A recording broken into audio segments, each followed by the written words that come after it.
Welcome to the next in-depth guide. Today we'll be looking at Rebel Sleeper Cell.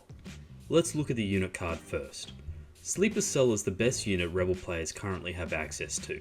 They allow you to project threat across the board and have a very reliable dice pool. Let's look at the keywords. Scout 2, perform a Speed 2 move when you activate this unit for the first time, and Tactical 1, when performing a standard move, gain an aim token. These two keywords not only work with each other, but are the reason Sleeper Cell are so potent. Nimble helps with survivability, however since you are still a surging white save, average dice pools will still cut through you.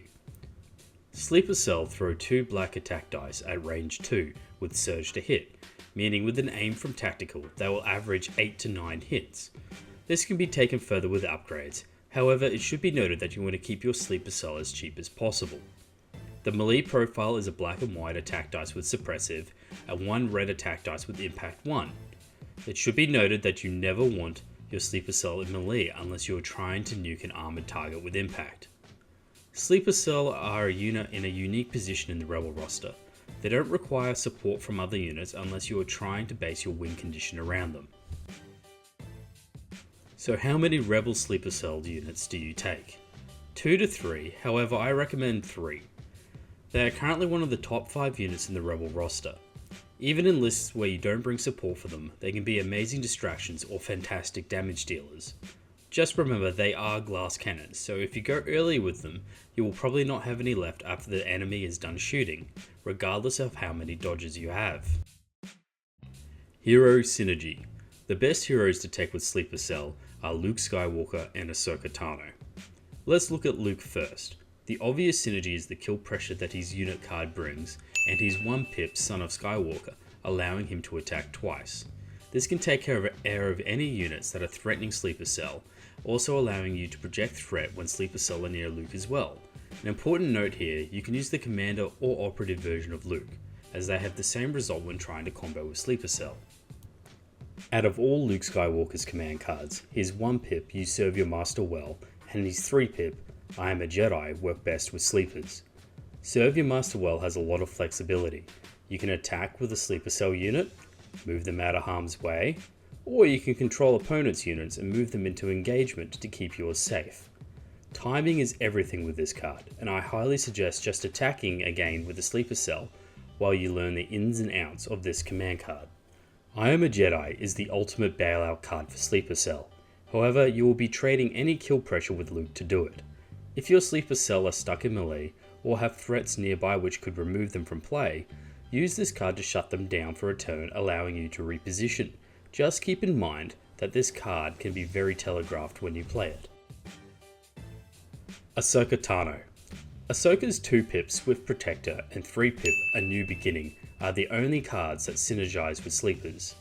Swift Protector increases Sleeper Cell survivability massively, especially if they already have their dodges from an R4 astromech.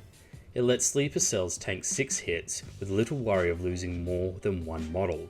It also stacks with Nimble, as each attack after the first they will have 2 dodges, 1 from Nimble and 1 from the card. Then you can Guardian 2 on top of that as well. A New Beginning works by helping Sleeper Cell get an extra aim to stack with Tactical, allowing you to dice dump units or trigger Nimble more easily by giving a dodge. There are a few other noteworthy mentions as well. Chewbacca with Guardian 3, Sabine's Legacy of Mandalore, and Leia's No Time for Sorrow all stack with Sleeper Cell, so they are good sub-commanders if you don't want to skew your list into supporting Sleeper Cell units. Recommended loadout.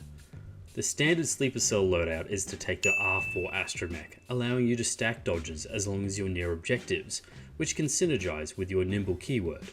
An important note here is that you really want 2 to 3 dodges on your Sleeper Cell at all times, so you can prevent any chip damage they may sustain, and to ensure there are models left if you get hit with a 6 dice attack pool.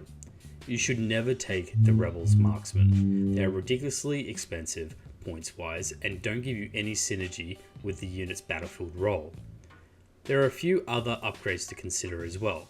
Offensive Push, Situational Awareness, Up Close and Personal, and Emergency Transponder. All these upgrades stack with the unit card. Offensive Push can give you an extra aim to help with dice dumps. Situational awareness lets you dodge crits to stop any poke damage. Up close and personal gives you more dodges at range too. And an emergency transponder can give you a one-turn boost to either offensive or defensive output. Personally, I take offensive push, as I prefer the threat of being able to remove units on the table. Hacked comms unit is an interesting choice for Sleeper Cell as well. Rebels always struggle with order control, and this upgrade can allow you to try different strategies without the need to invest your command card orders onto your Sleeper Cell. Recon Intel, prepared supplies, and targeting scopes are other upgrades you can consider as well. Personally, I always take Recon Intel, as having access to Scout 3 can make or break the unit. It also allows you to threat project at range 4 1/3 from your own board edge turn 1. You can use this to catch out any enemy units that have double moved from their own deployment zone. Prepared supplies and targeting scopes both lean into your unit card as well, one giving an extra dodge and the other giving an extra dice reroll with an aim. While these are both solid options, I would still choose Recon Intel over them. An important note here is you should always try to keep your Rebel Sleeper Cell as cheap as possible to save points for other units. Rebel Sleeper Cell Tactics.